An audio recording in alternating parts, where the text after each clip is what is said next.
शेतकरी मित्रांनो नमस्कार. शिंदे ॲग्रोटेकच्या नवीन व्हिडिओमध्ये तुमचं सगळ्या शेतकरी बांधवांचं पुन्हा एकदा सहर्ष स्वागत. शेतकरी मित्रांनो, आपण डोंगळी लागवडीची ही नवीन पद्धत गेल्या 4-5 वर्षापासून आपल्या शेतामध्ये वापरत आहोत. शेतकरी मित्रांनो, गेल्या 4-5 वर्षापासून आपल्याला देखील या पद्धतीचा वापर केल्यामुळे अतिशय चांगल्या पद्धतीनं कांद्याचं बीजाचं उत्पादन मिळालेलं आहे. म्हणजेच कांद्याचं बियाणं चांगल्या पद्धतीनं आपल्याला मिळालेलं आहे.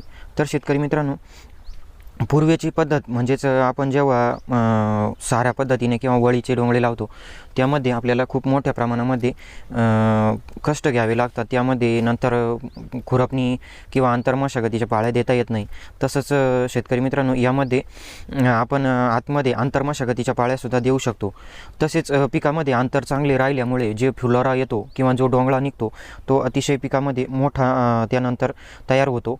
आणि तणनाशकाचा वापर या पद्धतीमध्ये, या 4 फूट अंतराच्या पद्धतीमध्ये तणनाशकाचा अतिशय शून्य वापर होतो.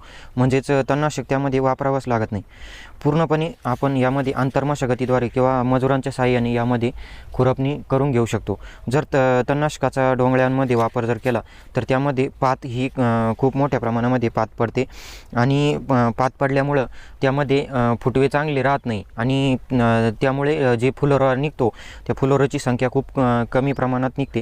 यासाठी मित्रांनो, ही पद्धत अतिशय आपल्या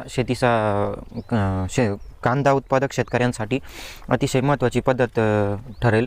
तसेच मित्रांनो, यामध्ये बरेचसे शेतकरी हे मल्चिंग पेपरवर सुद्धा लागवड करतात.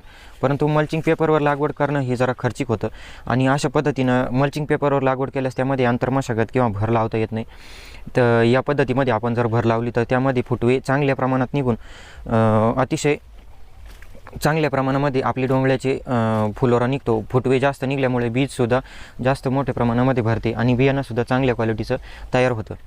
तर शेतकरी मित्रांनो, यामध्ये ड्रिपची व्यवस्था केल्यामुळे पाणी देण्यासाठी एकदम सोयीस्कर होतं. तणाचा अतिशय कमी प्रादुर्भाव होतो. तसेच तण कमी उगवल्यामुळे त्यामध्ये मशागत किंवा जे तणनाशकाचा वापर आहे तो तर होतच नाही, परंतु जमीन देखील अतिशय चांगली राहते. म्हणजे पाण्याचं प्रमाण कमी राहिल्यामुळं आतमध्ये जमीन कोरडी राहते आणि त्यामध्ये कृमी किंवा जे काही सडमर आहे हे खूप कमी प्रमाणामध्ये लागते.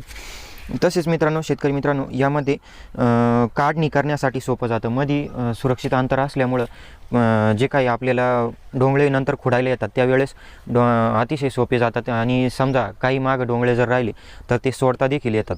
तर कवळे डोंगळे मागं सोडल्यानंतर आपण दुसरी तोडणीसुद्धा व्यवस्थितपणे त्यामध्ये करू शकतो. परंतु जर वळीचे जर डोंगळे लावले तर त्यामध्ये तोडताना बाकीचे डोंगळे हे मोडून जातात. त्यामुळे त्याचे बीज भरण चांगल्या पद्धतीनं होत नाही. तसेच मित्रांनो, या पद्धतीमध्ये आपण जर डोंगळ्याची लागवड जर केली तर पाणीसुद्धा खूप कमी प्रमाणामध्ये लागते आणि जे काही उत्पादन आहे ते खूप मोठ्या प्रमाणामध्ये आपल्याला चांगल्या पद्धतीनं मिळतं. तर अशा पद्धतीनं शेतकरी मित्रांनो, तुम्ही कोणत्या पद्धतीचा अवलंब करता हे नक्कीच कमेंटमध्ये सांगा. भेटूया पुढील व्हिडिओमध्ये. याबद्दल काही शंका असल्यास कमेंट करा. नक्कीच आपण त्यावरतीच एक चांगलं उत्तर देऊ किंवा चांगल्या पद्धतीनं माहिती शेतकऱ्यांना देऊ. धन्यवाद.